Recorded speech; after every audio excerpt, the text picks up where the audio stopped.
या देवी सर्वभूतेषु नवदुर्गा रूपेण संस्थिता नमस्तस्यै नमस्तस्यै नमस्तस्यै नमो नमः। जगत जननी जगदम्बिका माँ दुर्गा भवानी के चरणों में हमारा कोटि कोटि प्रणाम स्वीकार हो।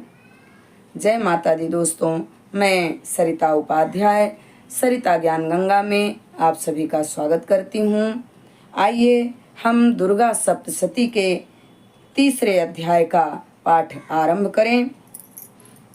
ऋषि बोले, महा असुर चिछुर सेनापति ने जब यह देखा कि सेना तो इस प्रकार से मारी जा रही है, तब उसे बड़ा क्रोध उत्पन्न हो गया।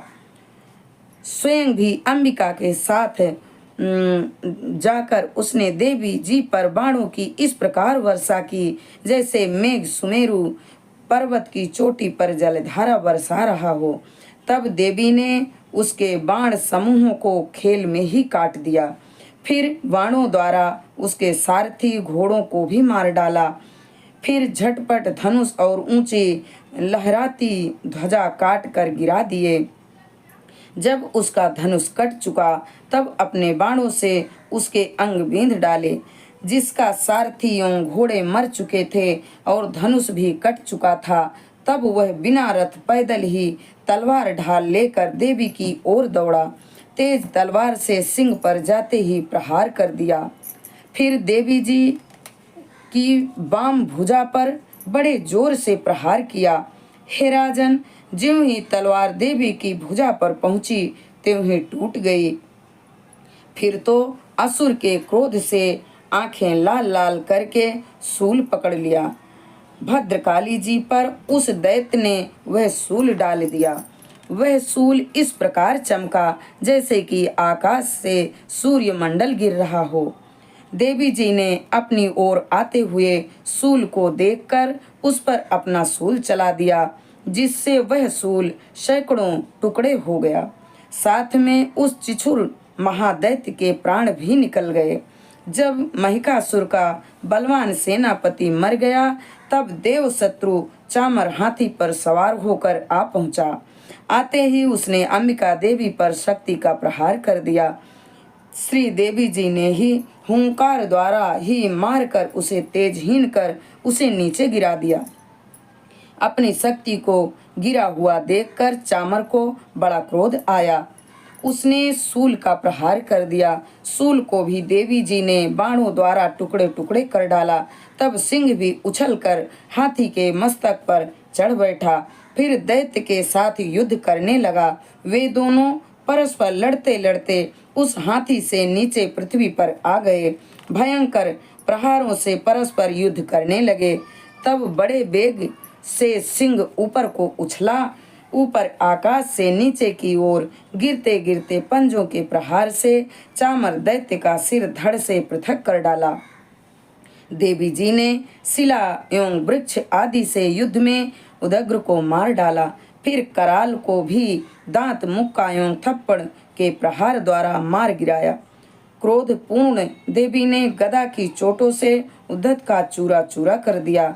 भिंदीपाल शस्त्र द्वारा वास्कल तथा वाणों द्वारा अंधक एवं ताम्र को यमधाम शीघ्र भेज दिया। त्रिनेत्र धारणी परमेश्वरी ने उग्राश उग्रवीर्य महाहनु नाम के दैत्यों को त्रिशूल द्वारा मार दिया। तलवार से विडाल का सिर धड़ से अलग कर दिया। दुर्धर दुर्मुख इन दोनों को बाणों द्वारा यमपुरी पहुंचा दिया। इस प्रकार अपनी सेना का नाश होता देखकर भैंसे का रूप बनाकर महिषासुर उन गणों को डराने लगा।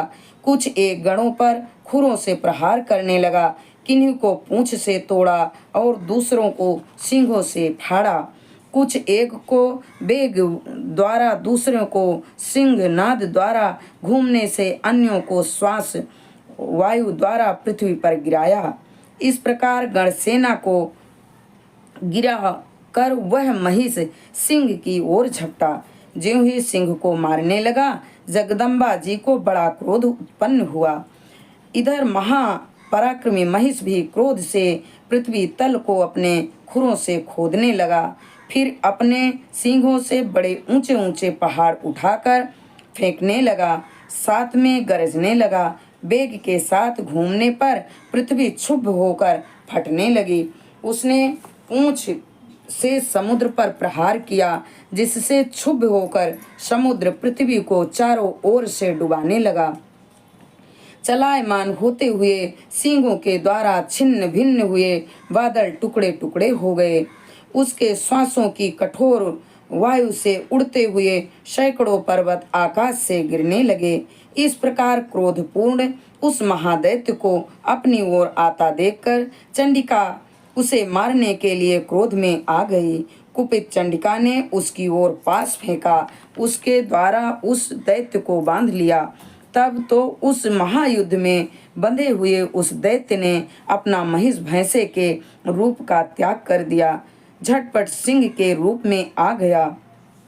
ज्यों ही चंडिका उसका सिर काटने लगी, तब तो वह तलवार हाथ में लिए पुरुष दिखाई देने लगा। तब शीघ्रता से तलवार ढाल वाले उस पुरुष को अपने बाणों से देवी ने बींध डाला। तब वह एक बड़ा हाथी हो आया, अपने सूंड से उस महान सिंह को खींचा, फिर गरजने लगा। उसके खींचते समय अपनी खंग के द्वारा देवी ने उसके सूंड को काट दिया। फिर वह महादैत्य भैंसे के रूप में आ गया। इसी प्रकार चराचर त्रिलोकी को सताने लगा। उस समय जगत माता चंडिका क्रोध में आकर फिर उत्तम मधुपान करने लगी, लाल लाल नेत्र करके हंसने लगी। वह दैत्य भी पराक्रम के मद में उन्मत्त होकर गरजने लगा।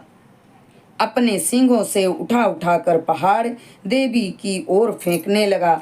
देवी जी ने भी अपने बाणों से समूह से उसके फेंके हुए पर्वतों को चूर चूर कर दिया।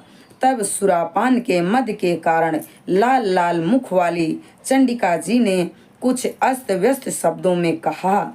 देवी जी बोली, हे मूढ़, जब तक कि मैं मधुपान कर लूं तब तक तू क्षण भर के लिए गरज ले। मेरे द्वारा संग्राम भूमि में तेरा वध हो जाने पर तो शीघ्र ही देवता भी गरजने लगेंगे। ऋषि बोले। इस प्रकार कहकर देवी जी उड़कर उस महादैत्य पर चढ़ गई। पांव से दबाकर दैत्य के कंठ पर त्रिशूल से आघात किया।